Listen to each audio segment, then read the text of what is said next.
Senator Natasha Akpoti report Senator Akpabio to UN. Yes.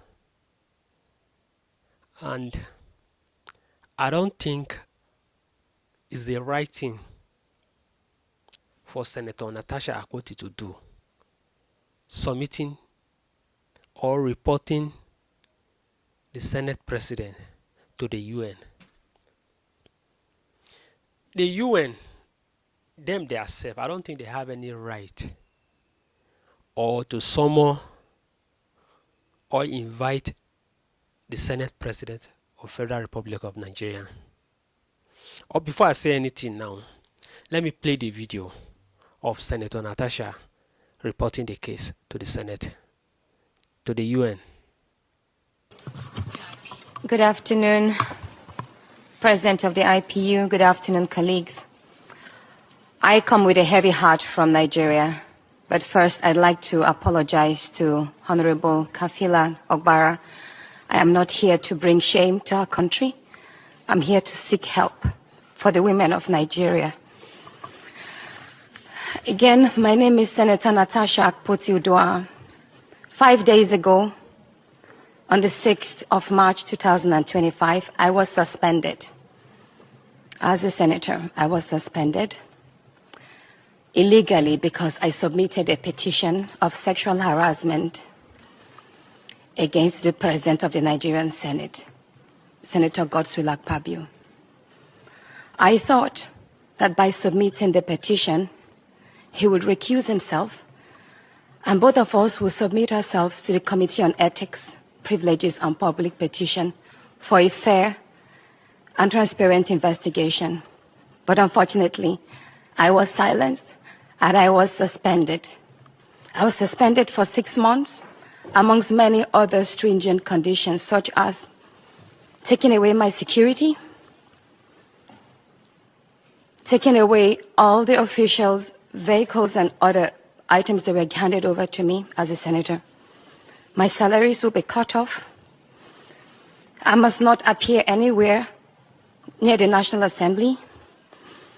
And for 6 months, I'm not to introduce myself or present myself as a senator locally in Nigeria or internationally. That means I'm here illegally. But I had no other place to go but to come here and speak to you women. Because this is a bigger picture.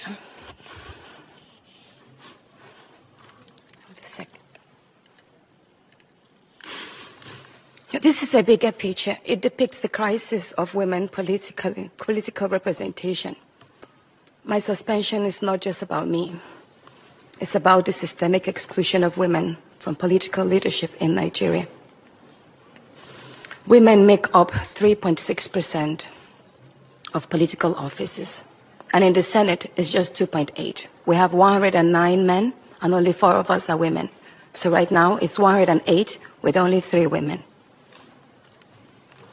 This is a clear case of political victimization, punishment for speaking out against impunity, corruption, and gender-based violence. The United Nations Declaration 48/104 declares sexual harassment as a form of gender violence. The Senate's actions are an assault on democracy. I was elected by my constituents to represent them.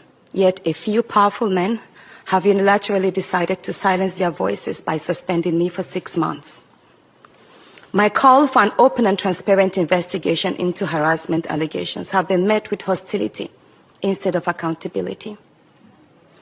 If a female senator can be treated this way in the full view of the world, imagine what ordinary Nigerian women will go through every day in workplaces, in universities, and other aspects of our society.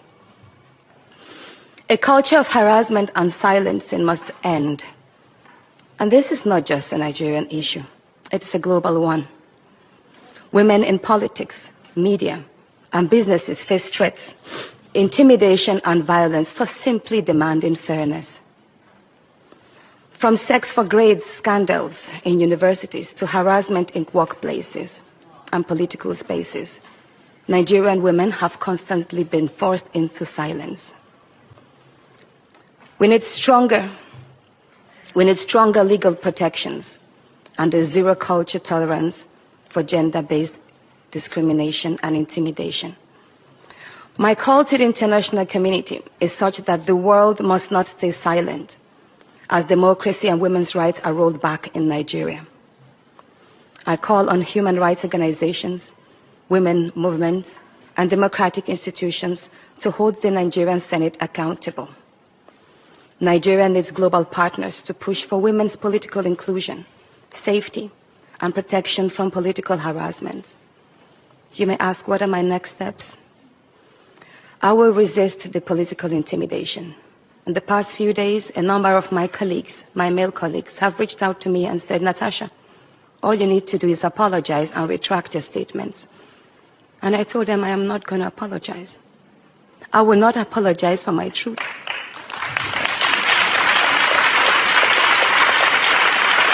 Thank you. Thank you. And I told them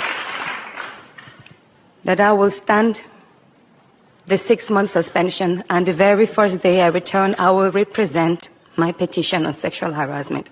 And I will continue doing so until there is a fair and transparent investigation. I will fight, thank you.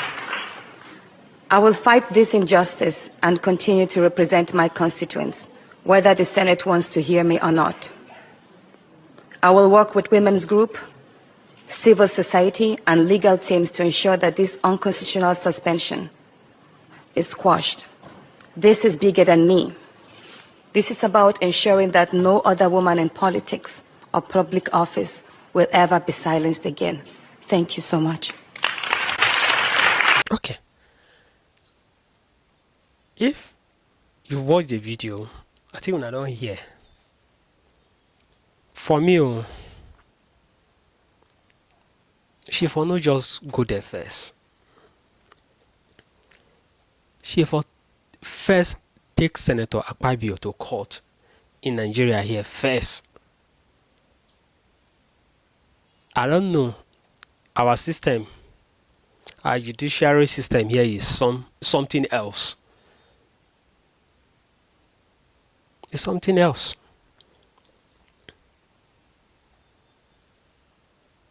But it's okay. I just say, let me drop this one. I'm serious about Axax.